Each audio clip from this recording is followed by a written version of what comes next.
Before we dive into an injury update around Justin Jefferson and a full-blown Vikings Bears preview, guys, it's Bears week, and we are in a sub-battle with our Bears Now channel here at Chat Sports. So I once again am asking for your guys' help and support. If you guys are new here and you guys haven't hit that subscribe button, go down there, hit that sub button. Let's beat Bears Now this week in subs gained before Monday night. And let's get into today's video.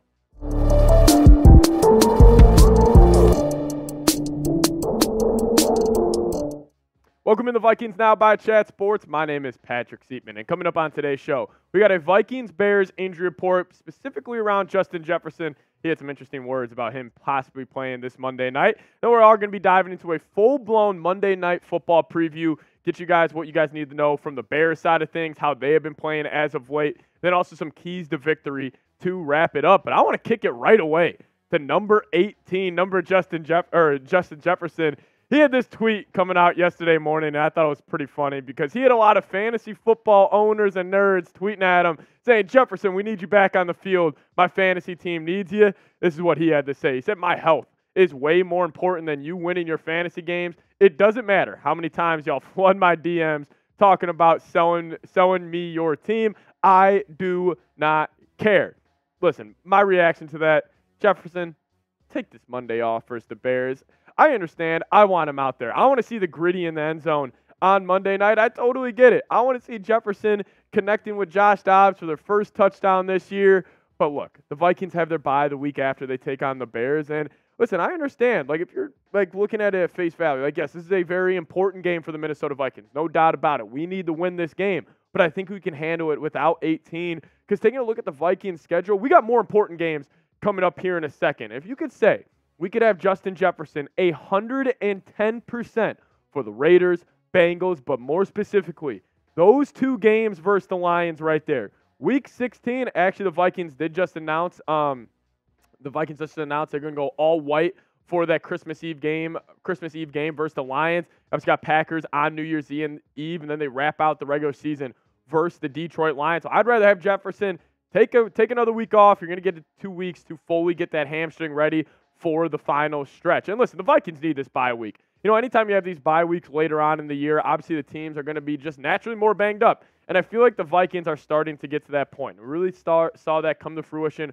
versus the Denver Broncos on Sunday Night Football last week. I thought the offensive line looked very fatigued in spots, and the Vikings just overall need this. And I got 5 players specifically who I do think need this bye. Obviously, Josh Dobbs, I think he just needs it to watch him freaking film, man. I think, you know, the Broncos were able to pressure him a lot more, and I do expect the Bears to bring a lot more pressure. He was flustered a little bit just because, you know, obviously he doesn't know the full progressions, the full kind of playbook yet. So when you bring pressure, speeds up kind of his whole processing process per se. But Dobbs, he just needs it to just get some more film under his belt. Hockenson, he's got about everything. An ankle, a rib, a calf. He's been beat up just about every single game this year. So give Hawk that extra week off would just be huge. Caleb Evans did miss last week versus the Broncos with that calf, so it'd be good to get him back. And then Ed Ingram. I'll tell you what, this is a little bit of an eye test from me here. Ed Ingram was absolutely gassed the entire game versus the Broncos. Listen, obviously when you're an offensive lineman, you've played every single snap this year. I don't blame him for getting fatigued, but he really struggled versus the Broncos, so he needs it. And obviously linebacker Brian Asamoah still dealing with that ankle. So those are 5 players for the Vikes who need this bye. But kick it to the Bears injury report heading into this game. They're actually fairly healthy, but they are missing some key guys. Donta Foreman, he's still out with that ankle injury. Don't expect him to go. Lucas Patrick is officially now doubtful for the Vikings-Bears game with a back. He is their center, so you know that's kind of good news for the Vikings. If you guys remember when they played the Bears, they had a lot of missed snaps. The ball was flying over Justin Fields' head multiple times, so good to see him, at least on the injury report for Vikings side of things. But Noah Sewell, the linebacker, brother of actually Penei Sewell for the Lions, right tackle, he is dealing with a knee injury. But I do want to get you guys involved. I did mention earlier that I would rest Justin Jefferson, even if he wants to play, even if he tells you, even if the doctors tell you, I am 110% and I am ready to go.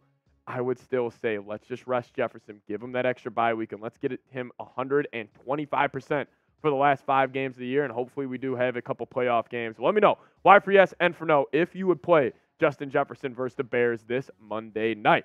All right, let's kick it off. Bears, Vikings, starting off with the Bears side of things. I want to dive in and see what they have been really doing over the past couple weeks And big news here, Justin Fields is back versus the Vikings this week. Obviously, he got hurt when Danielle Hunter hurt his thumb when the Vikings and Bears squared off the first time. But he played against the Lions this past week, and he actually looked pretty damn solid. He was 16 of 23, 169 pass yards. He did have a touchdown, no interceptions, and then the quarterback rating was 105.2, but it said dual threat ability, man. The rush yards. He had 104 yards on the ground. We know that's Fields' MO, even though whatever you think of him as a passer, he is still one of the best, if not the best, rushing quarterback in the league. But where does Fields kind of have his fault, I guess? Where can you get the best of him? Listen, there's been one thing true about his career so far. He gets sacked more than anybody, and this is just his sack percentages dating back to his rookie year. 2021, he was, there's 32 starting quarterbacks. He was 33rd in 2021 and 2022, and even this year in 2023, still kind of the same MO. His sack percentage 12.9%. Sitting at 32nd in the league right now. So the Vikings have to get after Fields and Brian Flores. Let the dogs after him. He's been actually blitzing a little less as of lately. Obviously we know his MO. Line 7, 8 guys up at the line of scrimmage. He does it more than just about anybody. I want to see 6, 7, 8 guys come on every big-time third down. Make Fields beat you outside of the pocket. Because, hey, I'll tell you what, Vikings do have a very, very athletic edge group. I do think, especially Danielle Hunter, obviously one of the best athletes in the league, I think he'll be able to close in on Fields. Well, let's kick it to the Bears head coach here. So, listen, Matt Eberflus, he is a terrible head coach. I think we just call it how it is. He's got a 6-22 overall record, hasn't won an NFC North game yet, hasn't won back-to-back wins, and he has 0 wins versus 500 or better teams, and he did suffer a 14-game losing streak in the middle of that. Well, Vikings are an NFC North opponent right there. They are also above 500. So the Bears are going to win. Flus is going to have to change some of his previous records on that side of the football. But the Bears offense, it is a lot better than I think people give it credit for. These are their rankings so far throughout the NFL season. And this is also with, Tyson Bagent stepping in there and playing multiple games for them. But, hey, they're still top 20 in points. Obviously, it's nothing crazy, but it's the rushing attack, man. When you go into another opposing team stadium, if you want to take the crowd out of it, what do? You get the ball on the ground. You really chew some clock. You kind of just cancel the noise out of the stadium. That's what the Bears can do, especially when it's like 3rd and 4, 3rd and 5. Let's just say Flores brings pressure and Fields can kind of evade it, shake a man, and maybe you can pick up some key first downs for them. But the Bears offense, I think it's a lot better than people think, and I just think the Bears roster as a whole is a lot better than people think. I don't think this is a game where it's like, oh, you're playing like, I don't know, a terrible football team when they're, 0-16, like it's the old, Detroit Lions or the old Chicago Bears. Yes, they are not a good football team, but I don't think they are necessarily a bad football team. But I still think the Vikings should be able to handle business versus the Bears this Monday night. But don't underestimate them. It's a big-time divisional opponent, and the Vikings need this game. I think this Bears roster may be a little better than people think. Coming up just in a second, keys to victory versus the Bears. What do the Vikings need to do to get a victory on Monday night? It's coming your way here in a second, but I got to tell you guys about today's sponsor, PrizePicks. If you guys head to prizepicks.com/CLNS and use code CLNS, you're going to get a first deposit match up to $100. What is PrizePicks? It's daily fantasy, and all you got to do, you're going to pick 2 or more players. They're going to give you some projected stat types, and all you got to do is select more or less on those stat projections. I got a lineup here for Thanksgiving football, man. They actually have a deal going on right now. I got more than half a rushing or receiving yard for Christian McCaffrey. I swear if he gets hurt on the first play of the game and this doesn't end up cashing, I'm going to be upset. But I took more on that, and then more on Sam Howell taking on the Dallas Cowboys. It's more than 257.5 passing yards. I'm going to take the more on that as well. But that's my lineup. You guys can either fade my picks or you guys can ride with my picks. But if you guys are going to do so, do it at PrizePicks. PrizePicks.com/CLNS and use that code CLNS. And you're going to get a first deposit match all the way up to $100. Make sure you guys get hooked up today. Link for that in the comment section and the description of today's video. So number one key to victory for myself is bring pressure. I kind of already mentioned it a little bit earlier on the show, but Fields, he does get sacked more than just about every quarterback in the NFL, and the Vikings got 2 dogs on that side of the field in DJ Wadham and Danielle Hunter, they are just having great years. I mean, starting off with Danielle Hunter here, he's got 16 TFLs, 12 sacks, second in the league in both of those, but the guy that's really came on the scene as of lately is DJ Wadham. I mean, he kind of has had a kind of a roller coaster year. Like his rookie year, he was not too good. And then his sophomore year, he popped. And then his junior year campaign, he kind of came back to reality. And now this year, he's back to playing very, very good football. He had 6 sacks already on the season. He's been really picking it up as of late. Kind of been that running mate across the line from Danielle Hunter. So I love the way those two guys have been playing. Get after Fields. They're both very athletic edges. They're going to be able to wrap them up and hopefully take care of business. But talking about taking care of something, Vikings got to take care of the football, man. You know, Sunday versus the Broncos, you lose the turnover battle 3-0. You're not going to win that game many times. And the Vikings obviously ended up losing. And that's been the kind of the story around the Vikings this year. When they do turn the ball over, they lose. And here's a little chat stats for you guys. In the Vikings' 5 losses this season, they are losing the turnover battle 13-2. That just can't happen. We remember it against the Eagles. They couldn't stop fumbling. This past week versus the Broncos, couldn't stop fumbling.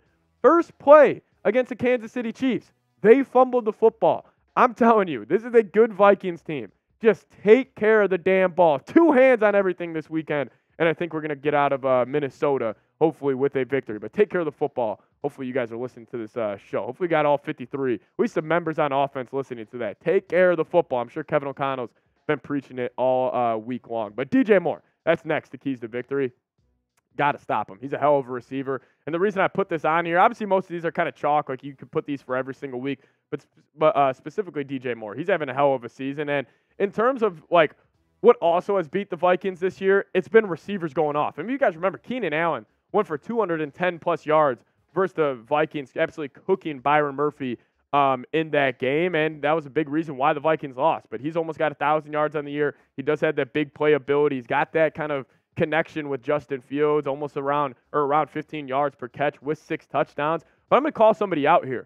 How about Byron Murphy? How about you go have a day on a big-time Monday Night Football stage? I was actually just talking to Marshall Green. He's a host of our Giants channel here, and I was talking about just an old Vikings cornerback performance. It was Xavier Rhodes versus Odell Beckham on a Monday night back in 2017. That was probably one of my favorite corner performances I've seen in my lifetime. Hey, Byron Murphy, do that to DJ Moore. Get in his head, get aggressive, play with that sense of swagger that I know is in you, and I think you'll have we'll play a pretty good game. So stop DJ Moore, and I think this Vikings defense could have a hell of a day. Number 4 for me, sense of urgency. You got to come out here hot, man. Listen, if you drop this game, you're going to drop the 500, and I get it. It's not the biggest deal in the world if you do lose.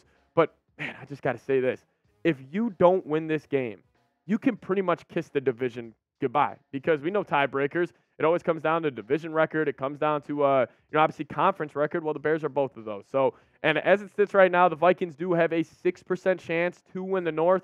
You drop this game, it goes less than 2% chance. And obviously the Lions taking on the Packers this Thursday on Thanksgiving. They actually do have the 11:30 o'clock game. And, hey, I'll tell you what, Vikings fans, we're Packers fans this week. I can't believe I'm going to say that, but I'm going to wake up tomorrow. I might be wearing a Jordan Love jersey because we need the Packers to get a win there if we want a chance to win this division. But as it sits right now, 6% chance to win the North. If you drop this game to the Bears, can pretty much kiss the division goodbye. But, hey, let's just say the Packers pull one off and we beat the Bears. Still got 2 games versus the Lions, and Vikings could control their own destiny a little bit. But predict the score for me. Vikings, Bears this Monday night. What do you think it's going to be? Get down in the comment section. Rub that crystal ball. What do you guys think the score is going to be? I'll go 23 off the top of my head, 23-13. I'll go 23-13. Vikings defense is the storyline of that game, but let me know what you guys think down below. As always, give me a follow on Twitter. That's a handle right there, @PatSieps. That'll be in the comment section and description of today's show. See you guys next time. As always, Skol Vikes.